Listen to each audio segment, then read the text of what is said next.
अभी आपको बताएं, चेयरमैन यूसुफ रजा गिलानी की ज़ेर सदारत सेनेट का इजलास जारी है और मगरिब की नमाज के लिए सेनेट इजलास में 5 मिनट का वक्फा लिया गया है। इससे कबल हमने देखा कि आजम नज़ीर तारड़ बिल पेश कर रहे थे। उन्होंने कहा कि आईनी तरमीमी बिल पर तमाम जमातों से मुशावरत की गई है और आईनी तरमीमी बिल ज़िमनी एजेंडे के तौर पर पेश किया गया है। इसके साथ साथ वज़ीर आपको बताएं कि वज़ीर कानून आजम नज़ीर तारड़ ने 26वीं आईनी तरमीम बिल सेनेट में पेश कर दिया है और उनकी जानिब से यह भी कहा गया कि कोशिश की गई है कि आला अदलिया के जजों की तकर्री शफाफ बनाई जाए। तो वजीर कानून जो कि बिल पेश कर रहे हैं, 26वीं आईनी तरमीमी बिल सेनेट में पेश किया गया है। उनकी जानिब से बेहजाद सलीमी हमारे साथ मौजूद हैं। बेहजाद, आप बताइए इस वक्त ताज़ा तरीन सूरत हाल क्या है?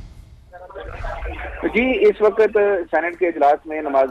मगरब के लिए वक्फा किया गया है और इससे पहले जो है वफाकी वज़ीर कानून आजम नज़ीर तारड़ ने 26वें आईनी तरमीमी बिल जो है वो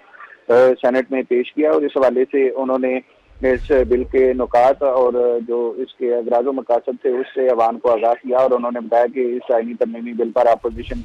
समेत तमाम जमातों से मुशावरत की गई है और JUI से मुशावरत के बाद एक मुत्तफ़िका जो मसवदा है उसको तैयार किया गया और उन्होंने इस हवाले से तफसीलन जो है अवाम को बताया कि इस बिल में उन्होंने कहा कि कोशिश की गई है कि आला अदालतों में जजों के तकर्रुर के अमल को शफाफ बनाया जाए, क्योंकि 19वीं आईनी तरमीम की मंजूरी से जजों के तकर्रुर के जो अमल है उसका तवाज़न अदलिया के हक में चला गया था। उन्होंने बताया कि चीफ जस्टिस ऑफ पाकिस्तान की मुद्दत जो है 3 साल होगी और चीफ जस्टिस के तकर्रुर के लिए 12 रुकनी खसूसी पार्लिमानी कमेटी बनेगी। चीफ जस्टिस का तकर्रुर खसूसी पार्लिमानी कमेटी की सिफारिश पर किया जाएगा। पार्लिमानी कमेटी सुप्रीम कोर्ट के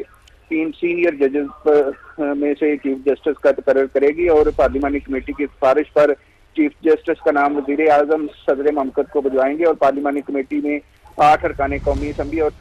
4 सेनेटर शामिल होंगे और पार्लिमानी कमेटी में तमाम पार्लिमानी जमातों को नुमाइंदगी दी जाएगी। इसी तरह उन्होंने बताया कि सुप्रीम कोर्ट के जजेस का तकर्रुर जुडिशल कमीशन करेगा और वफाकी वज़ीर कानून और अटॉर्नी जनरल भी इस कमीशन के रुकन होंगे। तो वज़ीर कानून आजम नज़ीर तारड़ इस हवाले से सेनेट को इस आईनी तरमीमी बिल के जो नुकात है उसके हवाले से ब्रीफिंग दे रहे थे। तो नमाज मगरिब के लिए अज़ान हुई, जिसके बाद जो है वो चेयरमैन सेनेट ने अरकान की जो एक डिमांड की उस पर नमाज मगरिब के लिए इस इजलास में वक्फा किया है और जो ही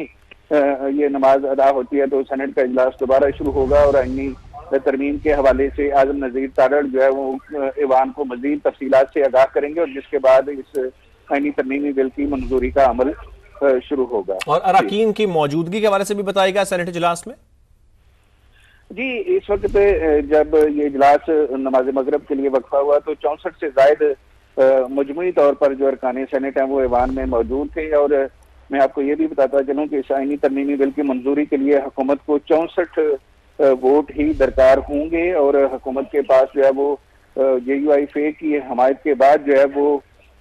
फिर भी जो है उनको एक मजीद जो सेनेटर है उसका वोट दरकार होगा। जो इस वक्त मजमूई तौर पर अरकान की तादाद तो 64 से जायद थी ऐवान में, लेकिन उनमें अपोजिशन से तल्लुक रखने वाले सेनेटर्स भी शामिल थे। तो अब जो ही इजलास दोबारा शुरू होगा तो उसके बाद जो है वो हुकूमत की जानिब से ये भी कोशिश की जाएगी कि जब इस आईनी तरमीमी बिल की मंजूरी का प्रोसेस शुरू हो तो उससे पहले जितने भी मतलूबा अरकान हैं 64 जो अरकान हैं उनकी तादाद को हुकूमत पूरा करे, क्योंकि 64 अरकान के साथ ही 2/3 अक्सरियत मुकम्मल होगी जो कि जरूरी है इस आईनी तरमीमी बिल की मंजूरी के लिए। तो ये हुकूमत की जानिब से यही बताया जा रहा है कि उनके पास मतलूबा तादाद मौजूद है और वो बआसानी सेनेट से इस आईनी तरमीमी बिल को मंजूर करा लेंगे। जी, और अगर हम इस पर भी बात करें बेहजाद, इस वक्त पार्लियामेंट हाउस में मेहमानों के दाखिले पर भी पाबंदी आयद की गई है, सिक्योरिटी के भी सख्त इंतजाम किए गए हैं और साथ में जो प्रेस गैलरी है इस हवाले से भी जरा बताइएगा। जी, बुनियादी तौर पर जो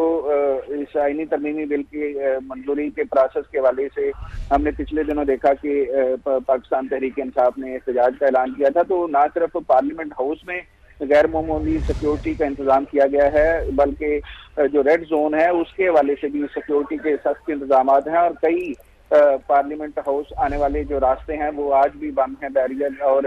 रुकावटें खड़ी करके उनको बंद किया गया है और पुलिस और सिक्योरिटी एहलकारों की बड़ी तादाद जो है इन दाखिली रास्तों पर मौजूद हैं और जितने भी लोग रेड जोन में दाखिल हो रहे हैं उनको चेकिंग के बाद जो है वो यहाँ दाखिल होने की इजाजत दी जा रही है। और इस तरह जो पार्लियामेंट हाउस है उसमें भी मामूल से ज्यादा सिक्योरिटी इंतजाम देखने में आ रहे हैं, और जो विजिटर्स हैं उन पर भी पाबंदी लगी है, और प्रेस गैलरी से वीडियोस बनाने के हवाले से भी खसूसी अहकाम जारी हुए हैं कि